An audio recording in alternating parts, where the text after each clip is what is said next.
त्योहार। हमारे देश के दक्षिण में केरल नामक एक राज्य है। ओणम केरल का प्रमुख त्योहार है। यह त्योहार सावन के महीने में मनाया जाता है और उसको मनाने के संबंध में एक कथा है जो इस प्रकार है। बहुत समय पहले केरल में महाबली नामक राजा राज्य करते थे। उनकी राजधानी महाबलीपुरम थी। वे बड़े शक्तिशाली राजा थे। पृथ्वी, आकाश और पाताल सब जगह उनका ही राज्य था। उनकी शक्ति को देखकर देवता भी डर गए कि कहीं वे इंद्र का सिंहासन न छीन ले। इसलिए उन्होंने भगवान विष्णु से प्रार्थना की कि वे देवताओं की रक्षा करें। परम शक्तिशाली तो थे ही, साथ ही महादानी भी थे। उस समय उनके यहाँ एक बड़ा यज्ञ चल रहा था। भगवान विष्णु वामन का रूप धारण कर महाबली के द्वार पर आ गए और भिक्षा के लिए आवाज लगाई। आवाज सुनकर महाबली बाहर आए। वामन को देखकर उन्होंने कहा कि आप अपनी इच्छा से जो कुछ भी मांगेंगे मैं वह प्रसन्नता पूर्वक दे दूंगा। तो वामन ने कहा, मुझे अधिक कुछ नहीं चाहिए, केवल 3 पग भूमि तपस्या के लिए दे दीजिए।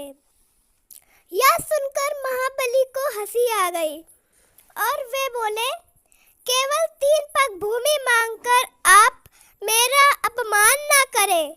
आज आप इतना मांग लीजिए कि फिर जीवन में मांगने की आवश्यकता न रहे। तो वामन ने कहा, मेरे लिए 3 पग भूमि ही पर्याप्त है। महाबली ने कहा, जैसी आपकी इच्छा, आप जहाँ चाहे 3 पग भूमि ले लें। जब विष्णु जी ने विराट रूप धारण कर लिया, उन्होंने 1 पग भूमि में संपूर्ण पृथ्वी और दूसरे पग में सारा आकाश नाप लिया। फिर उन्होंने महाबली से पूछा कि राजन, तीसरा पग कहाँ रखूं? महाबली अपने वचन के पक्के थे। उन्होंने अपना शीश आगे कर दिया और बोले कि आप तीसरा पग मेरे शीश पर रख दीजिए।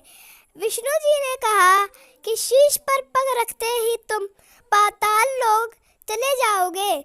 महाबली बोले कि मुझे इसकी चिंता नहीं है।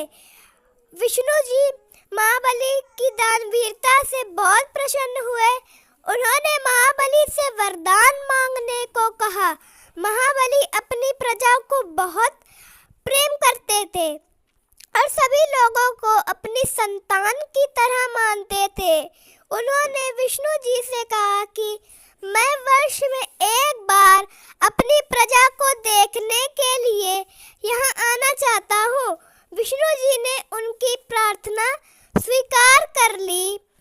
कहा जाता है कि तभी से महाबली प्रति वर्ष अपनी प्रजा से मिलने केरल आते हैं और केरल के लोग उनके आगमन की खुशी में ओणम का त्योहार मनाते हैं।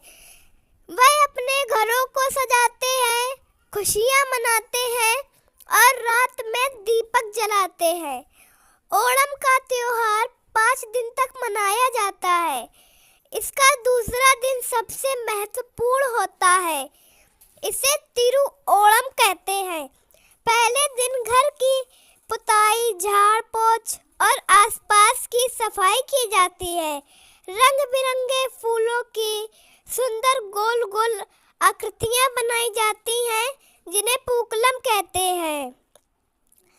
पूकलम के पास दीपक रखकर देवता की पूजा भी करते हैं। ओणम समृद्धि और उल्लास का पर्व तो है ही, यह पारिवारिक मिलन और आपसी सहयोग का त्योहार भी है। केरल के लोग चाहे जहाँ काम करते हों और ओणम के अवसर पर वे घर लौट आते हैं और अपने परिवार के साथ मिलकर मनाते हैं। तिरुओणम के बाद सभी लोग नए नए और साफ सुथरे वस्त्र पहनते हैं। दोपहर के समय सभी लोग साथ बैठकर भोजन करते हैं। भोजन के लिए केले के पत्तों का प्रयोग किया जाता है। केरल में केले के पत्तों पर भोजन करना बहुत ही पवित्र माना जाता है। भोजन में तरह तरह के व्यंजन बनाए जाते हैं, जैसे चावल, दाल, पापड़, सांभर, खिचड़ी, पकौड़े, पायसम आदि। मुख्य रूप से केरल में धान, नारियल और केले की खेती होती है, इसलिए भोजन में भी अधिकतर इन्हीं का प्रयोग होता है। ओणम के अवसर पर लोग तरह तरह के खेल खेलते हैं। गांव-गांव और नगर-नगर में खेल कूद की प्रतियोगिताएं होती हैं। इनमें भाग लेकर लोग अपना मनोरंजन करते हैं। नदी और समुद्र के पास रहने वाले लोग नौकाओं की दौड़ करते हैं। नौका दौड़ का दृश्य बहुत ही ज़्यादा सुंदर लगता है। इसे देखने के लिए देश के कोने-कोने से लोग केरल आते हैं। ओणम के अवसर पर ही नौका दौड़ की सबसे बड़ी प्रतियोगिता होती है। इस प्रतियोगिता में जीतने वाले को नेहरू ट्रॉफी दी जाती है।